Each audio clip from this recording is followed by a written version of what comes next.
بسم الله الرحمن الرحيم والصلاة والسلام على سيدنا محمد صلى الله عليه وسلم. بعد ماتش الأهلي وريال مدريد في كأس العالم للأندية، يعني طالعين عشان نقول بس للأهلاوية هارد لك. الأهلي عمل اللي عليه النهارده والله. ماتش كويس جدًا، ماتش فيه أداء، ماتش فيه روح من بعض اللاعبين.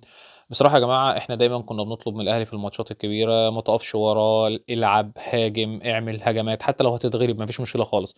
وده اللي قلناه في ماتش البايرن، وده اللي قلناه في ماتشات كتير لعبناها، الحاجات اللي إحنا قلنا عليها يا جماعة والله. ومارسيل كولر عمل الحاجات اللي إحنا قلنا عليها، إن هو الأهلي بيلعب واللعيبة بتلعب واللعيبة بتجري واللعيبة بتضغط وبتضغط ضغط عالي من قدام. عجبني جدًا موضوع الضغط العالي من قدام ده على ريال مدريد بجد يعني، وكان فارق جدًا في أداء النادي الأهلي. طبعًا في بعض اللعيبة النهارده يا جماعة بتثبت لي يوم عن يوم قد إيه إن إيه الفرق بين لاعب محلي، وإيه الفرق بين لاعب ممكن يلعب الماتشات الكبيرة دي والماتشات الدولية.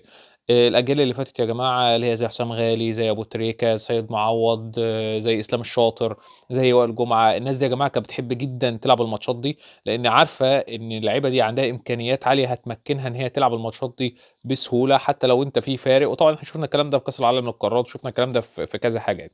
فبصراحة يا جماعة النهارده في بعض الحاجات كده، يعني محمد مجدي قفشة يا أخي منّك لله، يا أخي منّك لله ومنّي يعني مش عارف اليوم اللي إحنا شُفناك فيه في النادي الأهلي، مش عارف والله، مش عارف أقول لك إيه والله. يعني أنا مش عايز أبقى قاسي يعني عليك وكده، بس يا أخي والله منّك لله.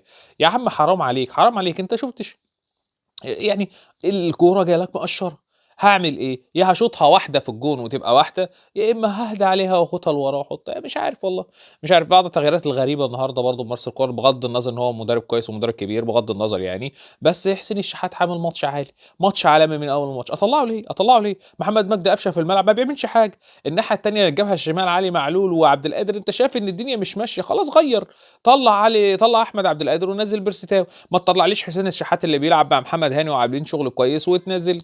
طبعًا محمود متولي مش عارف يا محمود والله، أنا كنت أظن إن أنت أعلى من كده كتير. محمد عبد المنعم يعني حرام يلعب في الدوري المصري بصراحة، حرام بجد يلعب في الدوري المصري.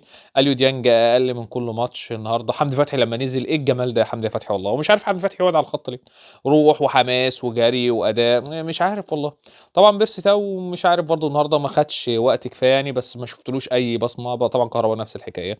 محمد شريف يعني بصراحة بقى له كده داخل على الموسم التاني حاجة زي الزفت بصراحة، حاجة يعني مش عارف راح فين. محمد شريف نسي الكورة تقريبًا أو حاجة زي كده. كور بسيطة جدًا يا جماعة، أو في بعض التفاصيل البسيطة كده لو عملناها النهارده كنا كسبنا. بغض النظر بقى عن الماتش، وبغض النظر عن اللي حصل في الماتش، وبغض النظر عن نتيجة الماتش اللي هي لا تُنم عن سير الماتش خالص اللي هي 4-1.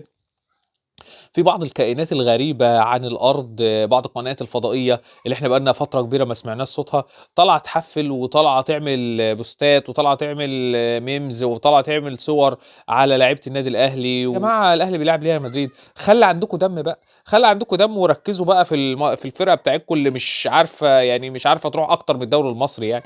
خلّي عندكم دم، إحنا ما نشوفكوش في أي حتة، بيلاعب ريال مدريد في فرقة في كاس عالم في بطولة عالمية يعني، بتتكلم على إيه؟ خلّي عندك دم بقى. خلّي عندك دم وابعد عننا يا عم. والله العظيم الأهلي ده ساحر، يكسب يفرّح جمهور، يخسر يفرّح الجمهور التاني. وأنتم طبعًا عارفين أنا أقصد إيه. بتحفّل على مين يا ابني؟ أنا عايز أفهم أنت بتحفّل على مين؟ بتحفّل على واحد نادي بيلعب مع ريال مدريد؟ بتحافل على مين؟ ريال مدريد احسن فريق في العالم، اللي هو واخد دوري ابطال اوروبا السنه اللي فاتت، وماسح بكرامه مانشستر يونايتد على تشيلسي على باريس سان جيرمان، ماسح بكرامتهم الارض، واخدهم فمين غسيل ومكوى. بتضحك على مين يا ابني؟ بتضحك على مين يا ابني ولا بتحفل على مين يا ابني؟ يا ابني والله العظيم ما عارف اقول لكم ايه. اقسم بالله انا ما عارف جنس ملككم ايه بصراحه يعني. بصراحه والله يحفل على النادي الأهلي عشان خسر من ريال مدريد، ده غريبه دي والله، غريبه دي ايها الكائن الغريب المتطفل. مالكش حل، اقسم بالله مالك حل. بس هاعمل إيه، هتعمل إيه؟ ما هو ده اللي قدّامك، ده اللي قدّامك. أنت بتحفّل على النادي الأهلي وهو بيتغلب من ريال مدريد، ده اللي قدّامك أنت بتحفّل على الأهلي وهو بيتغلب من بايرن، ده اللي قدّامك، ده آخرك. أصل هتحفّل على الأهلي في إيه؟ ده آخرك. يعني أنت روح وخالك وتيجي وتلاته يقول لك أنا واخد منك 2 بطولة دوري، 2 بطولة دوري إيه يا موكوس؟ اتوكس أنت وهو.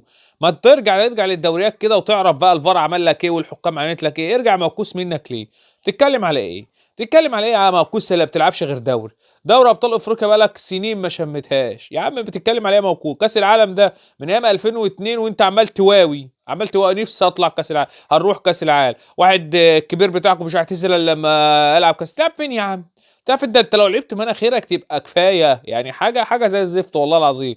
يعني باقول للأشكال دي يا جماعة ابعدوا عننا بقى، ابعدوا عننا وسيبونا في حالنا بقى، إحنا ناس بنحتفل دلوقتي، بنعمل احتفالية مع ريال مدريد، خسرنا 4-1 زي العسل على قلبنا يا أخي. والله العظيم ماتش مشرف للنادي الأهلي، شابوه للنادي الأهلي والله، شابوه للرجالة بتاع النادي الأهلي، وشابوه للي عملوه النهارده. الرجالة ما بخلتش بأي جهد وأي عطاء النهارده، يعني هارد لك للأهلي النهارده، وإن شاء الله الماتش الجاي مع فلامينجو نعوض وناخد التالت زي ما إحنا متعودين، ما فيش مشكلة خالص، وحتى لو خدنا الرابع أنا ما عنديش مشكلة خالص والله يا جماعة. كفاية إن الأهلي صعد للبطولة، وكفاية الأهلي لعب في البطولة زي دي، وكفاية الأهلي كسب ماتشين في البطولة. والسلام عليكم ورحمة الله وبركاته.